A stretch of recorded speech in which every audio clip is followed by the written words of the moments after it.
Hello, Squirrel Squad listeners. How you doing? I'm in my jammies, which is, a hospital surgical suit. Thanks to the MRI I had the other day.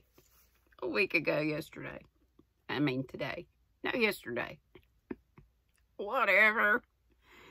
Rose in Bloom, a sequel to Eight Cousins, it says.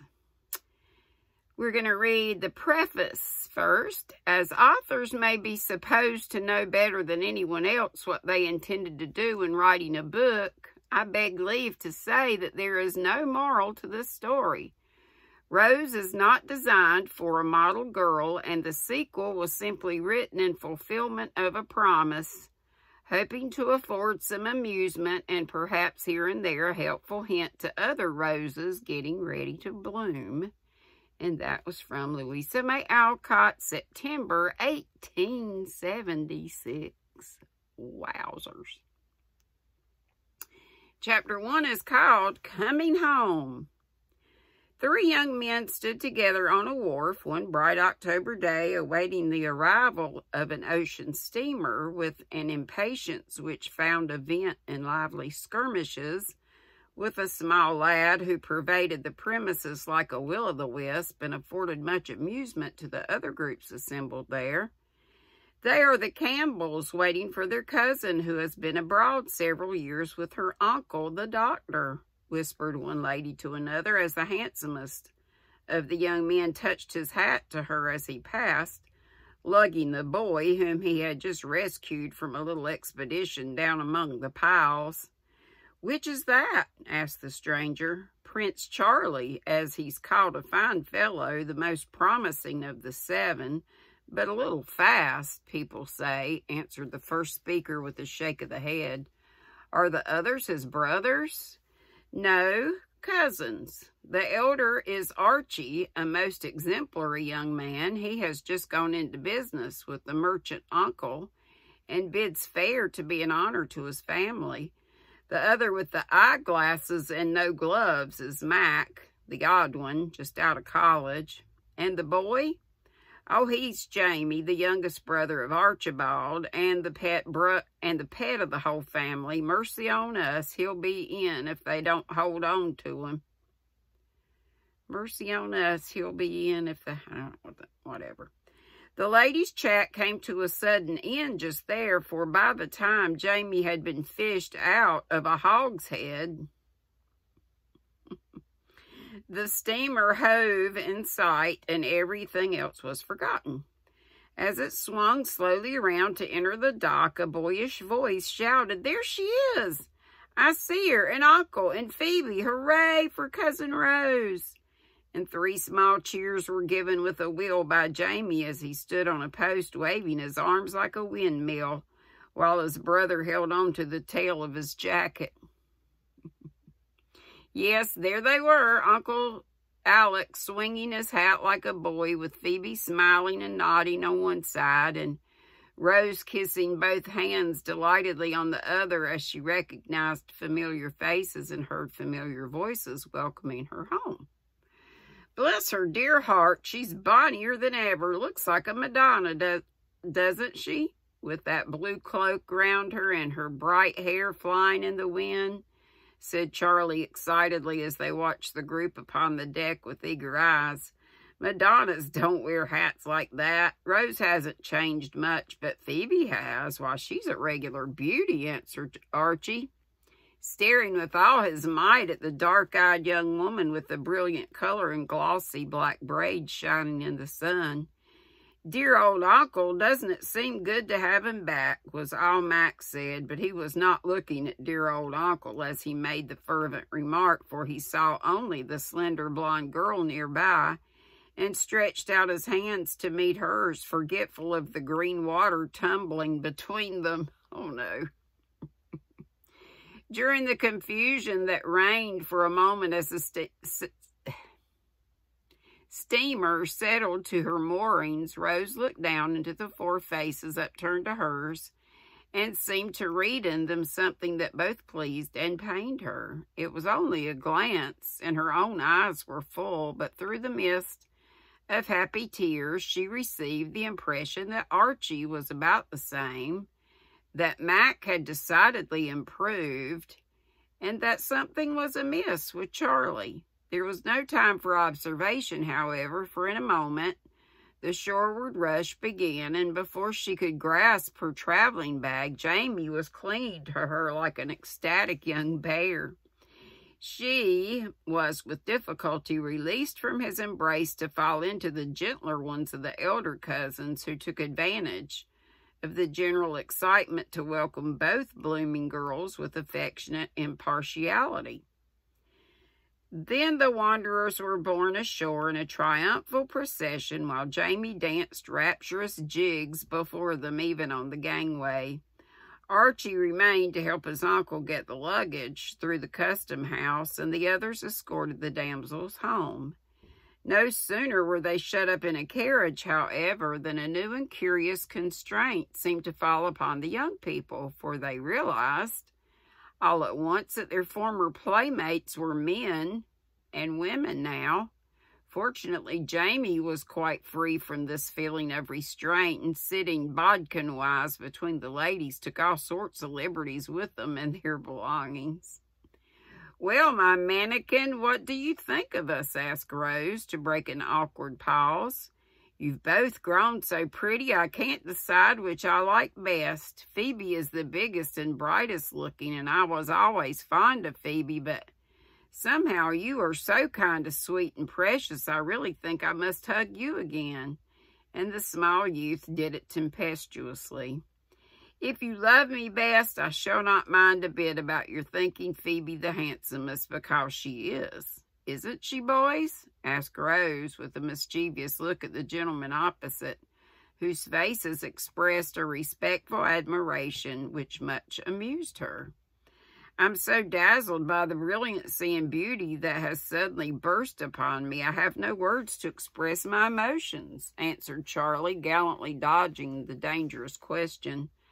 "I can't say yet, for I have not had time to look at anyone. I will now, if you don't mind," and, to the great amusement of the rest, Mac gravely adjusted his eyeglasses and took an observation. "Well," said Phoebe, smiling and blushing under his honest stare, yet seeming not to resent it as she did the lordly sort of approval which made her answer the glance of Charlie's audacious blue eyes with a flash of her black ones.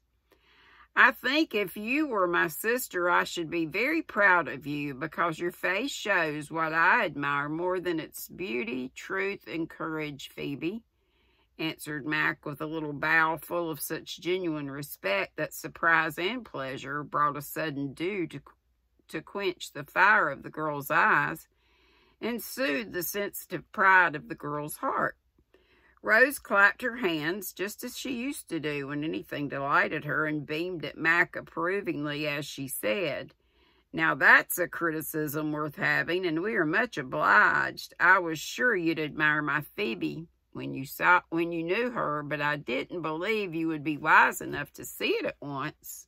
And you have gone up many pegs in my estimation, I assure you. I was always fond of mineralogy, you remember, and I've been tapping round a good deal lately, so I've learned to know precious metals when I see them," Mac said with his shrewd smile. "That's the latest hobby, then? Your letters have amused us immensely, for each one had a new theory or experiment, and the latest was always the best. I thought Uncle would have died of laughter over the vegetarian mania. It was so funny to imagine you living on bread and milk, baked apples, and potatoes roasted in your own fire," continued Rose, changing the subject again. "This old chap was the laughing stock of his class. They called him Don Quixote, and the way he went at windmills of all sorts was a sight to see," put in Charlie, evidently feeling that Mac had been patted on the head quite as much as was good for him. "But in spite of that, the Don got through college with all the honors. Oh, wasn't I proud when Aunt Jane wrote to us about it. And didn't she rejoice that her boy kept at the head of his class and won the medal?" cried Rose, shaking Mac by both hands in a way that caused Charlie to wish the old chap had been left behind with Dr. Alec. "Oh, come, that's all Mother's nonsense. I began earlier with the other fellows and liked it better, so I don't deserve any praise. Prince is right, though. I did make a regular jack of myself, but on the whole, I'm not sure that my wild oats weren't better than some I've seen sown. Anyway, they didn't cost much, and I'm none the worse for them," said Mac placidly. "I know what wild oats means. I heard Uncle Mac say Charlie was sowing them too fast. And I asked Mama, so she told me, and I know that he was expelled or expended. I don't remember which, but it was something bad, and Aunt Clara cried," added Jamie all in one breath, for he possessed a fatal gift of making malapropos, I'm sure I screwed that up, remarks, which caused him to be a terror to his family. "Do you want to go on the box again?" demanded Prince with a warning frown. "No, I don't." "Then hold your tongue." "Well, Mac needn't kick me, for I was only," began the culprit, innocently trying to make a bad matter worse. "That will do," interrupted Charlie sternly, and James subsided, a crushed boy, consoling himself with Rose's new watch for the indignities he suffered at the hands of the old fellows, as he vengefully called his elders. Mac and Charlie immediately began to talk as hard as their tongues could wag, bringing up all sorts of pleasant subjects so successfully that peals of laughter made passers-by look after the merry load with sympathetic smiles. An avalanche of ants fell upon A-U-N-T-S. Fell upon Rose as soon as she reached home, and for the rest of the day the old house buzzed like a beehive. Evening found the whole tribe collected in the drawing rooms, with the exception of Aunt Peace, whose place was empty now. Oh, no. Naturally enough, the elders settled into one group after a while, and the young fellows clustered about the girls like butterflies around two attractive flowers. Dr. Alec was the central figure in one room and Rose in the other, for the little girl, whom they had all loved and petted, had bloomed into a woman, and 2 years of absence had wrought a curious change in the relative positions of the cousins, especially the 3 elder ones, who eyed her with a mixture of boyish affection and manly admiration that was both new and pleasant. Something sweet yet spirited about her charmed them and piqued their curiosity, for she was not quite like other girls, and rather startled them now and then by some independent little speech or act which made them look at one another with a sly smile, as if reminded that Rose was Uncle's girl. Let us listen, as in duty bound, to what the elders are saying first, for they are already building castles in air for the boys and girls to inhabit. "Dear child, how nice it is to see her safely back so well and happy and like her sweet little self," said Aunt Plenty. I thought they said Aunt Plenty. Aunt Peace. Aunt Peace. Hang on. Folding her hands as if giving thanks for her great happiness. "I shouldn't wonder if you found that you'd brought a firebrand into the family, Alec. 2, in fact, for Phoebe is a fine girl, and the lads have found it out already, if I'm not mistaken," added Uncle Mac with a nod toward the other room.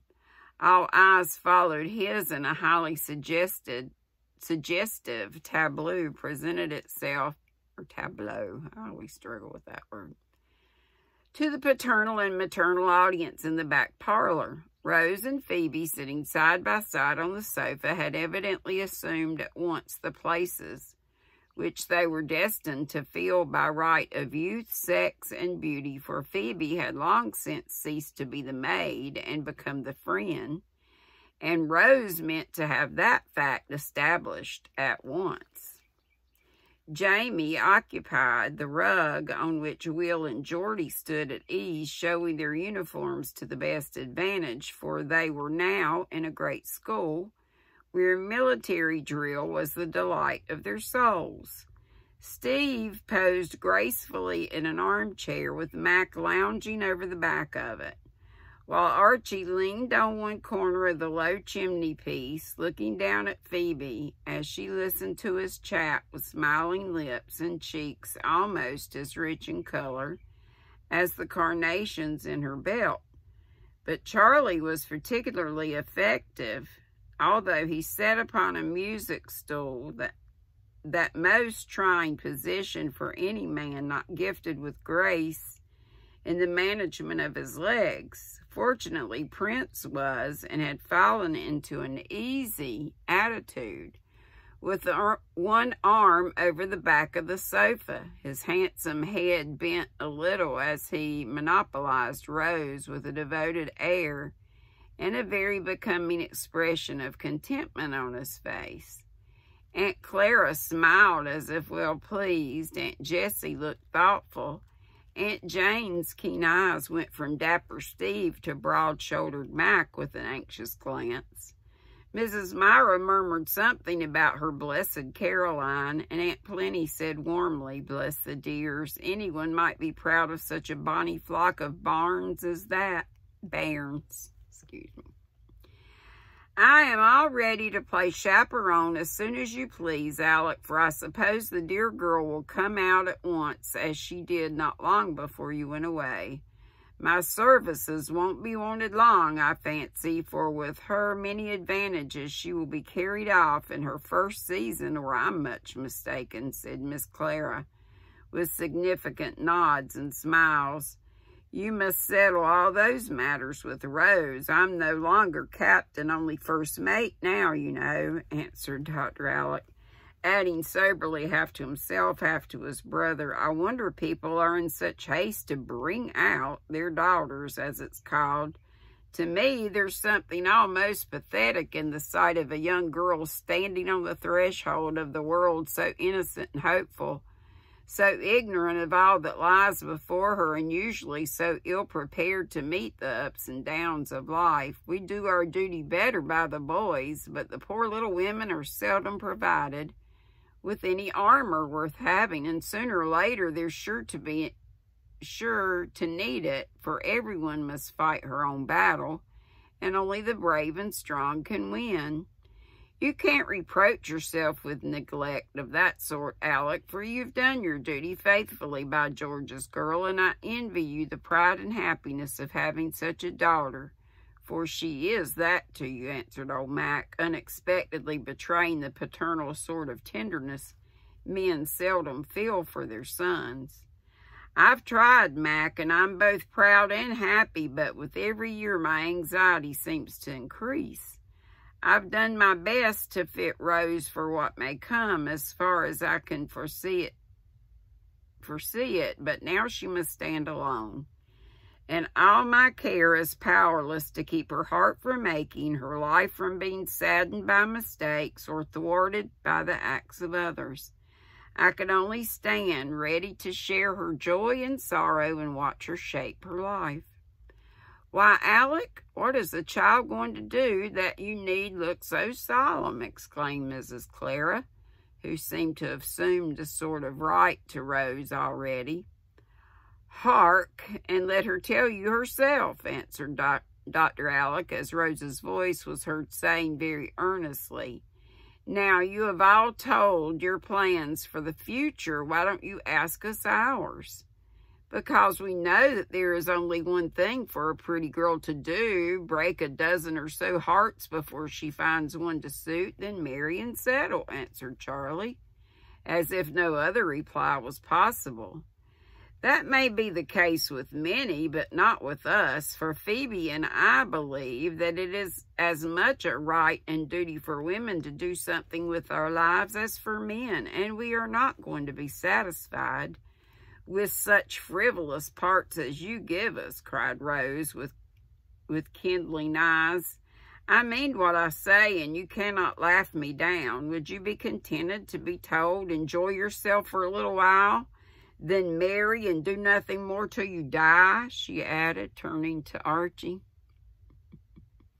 Of course not. That is only a part of a man's life, he answered decidedly. A very precious and lovely part, but not all, continued Rose. Neither should it be for a woman.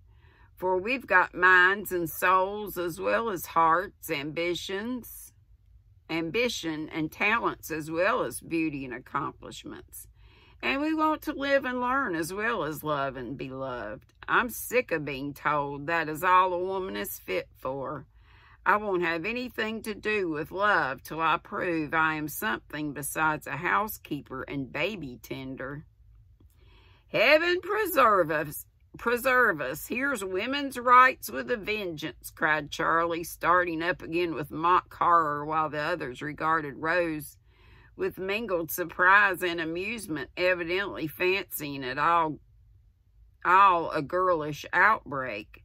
Ah, you needn't pretend to be shocked. You will be in earnest presently, for this is only the beginning of my strong-mindedness, continued Rose, nothing daunted by the smiles of good-natured incredulity or derision on the faces of her cousins. I have made up my mind not to be cheated out of the real things that make one good and happy, and just because I'm a rich girl, fold my hands and drift, as so many do.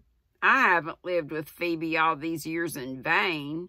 I know what courage and self-reliance can do for one, and I sometimes wish I hadn't a penny in the world so that I could go and earn my bread with her and to be as brave and independent as she will be pretty soon. It was evident that Rose was in earnest now, for as she spoke, she turned to her friend with such respect as well as love in her face that the look told better than any words how heartily the rich girl appreciated the virtues hard experience had given the poor girl, and how eagerly she desired to earn what all her fortune could not buy for her.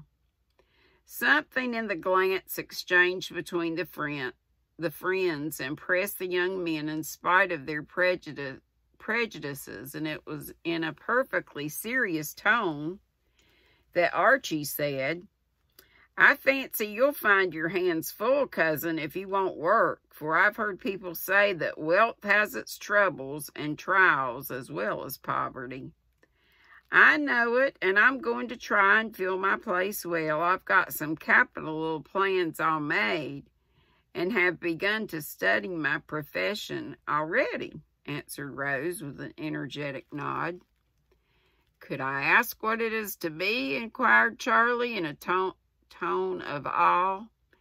Guess, and Rose looked up at him with an expression half earnest, half merry. Well, I should say that you are fitted for a beauty and a belle, but as that is evidently not to your taste, I'm afraid you're going to study medicine and be a doctor.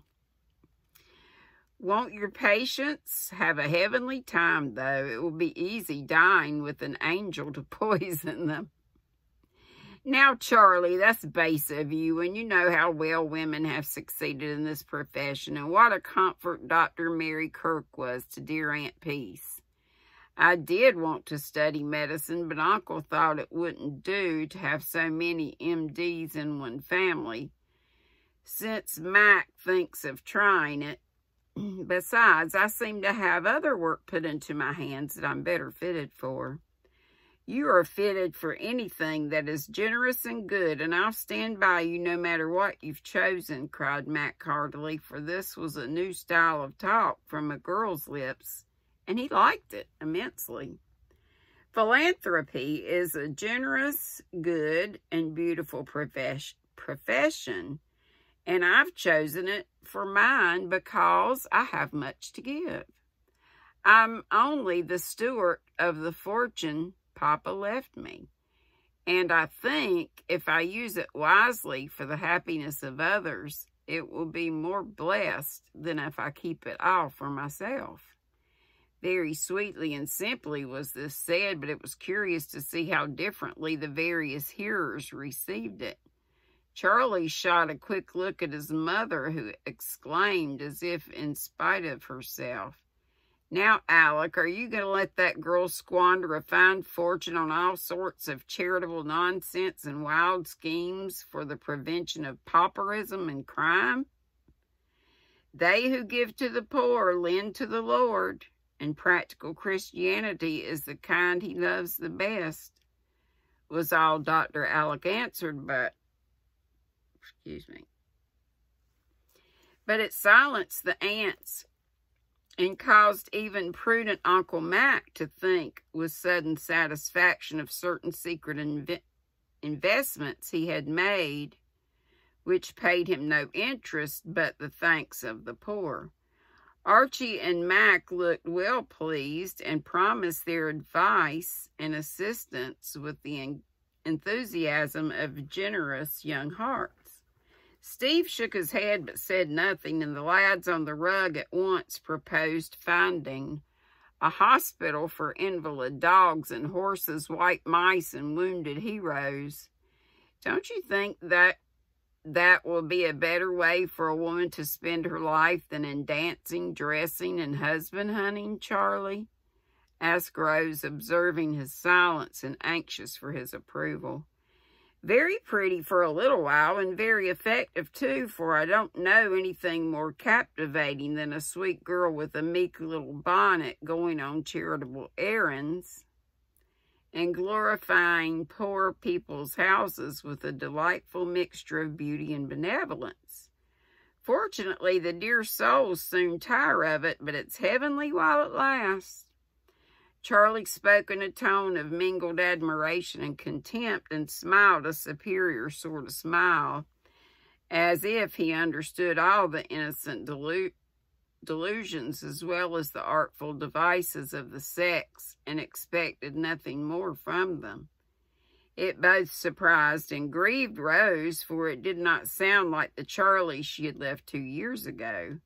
But she only said with a reproachful look and proud little gesture of head and hand, as if she put the subject aside, since it was not treated with respect, "I'm sorry you have so low an opinion of women. There was a time when you believed in them sincerely."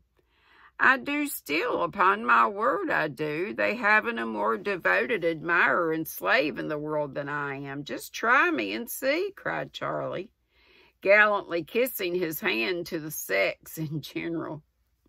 But Rose was not appeased, and gave a disdainful shrug as she answered with a look in her eyes that his lordship did not like. "Thank you. I don't want admirers or slaves, but friends and helpers. I've lived so long with a wise, good man that I'm rather hard to suit, perhaps, but I don't intend to lower my standard. And anyone who cares for my regard must at least try to live up to it. Phew. Here's a wrathful dove. Come and soothe her ruffled plumage, Mac. I'll dodge before I do further mischief." And Charlie strolled away into the other room, privately lamenting that Uncle Alec had spoiled a fine girl by making her strong-minded. He wished himself back again in 5 minutes, for Mac said something that produced a gale of laughter. When he took a look over his shoulder, the wrathful dove was cooing so peacefully and pleasantly he was sorely tempted to return and share the fun. But Charlie had been spoiled by too much indulgence, and it was hard for him to own himself in the wrong when he knew it. He always got what he wanted sooner or later, and having long ago made up his mind that Rose and her fortune were to be his, he was secretly displeased at the new plans and beliefs of the young lady, but flattered himself that they would soon be changed when she saw how unfashionable and inconvenient they were. Lordy! Some chapter. Let me see how much more we got to go. A bunch. Well, this is going to be a two-parter.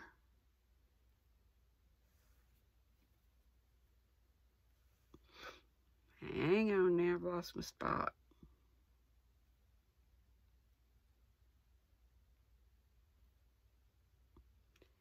Good grief. Okay, hang on.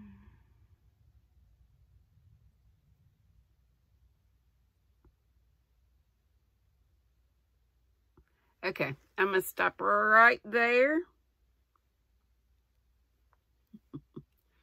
And I'll just go back over a little bit of what I read before because I'm tired.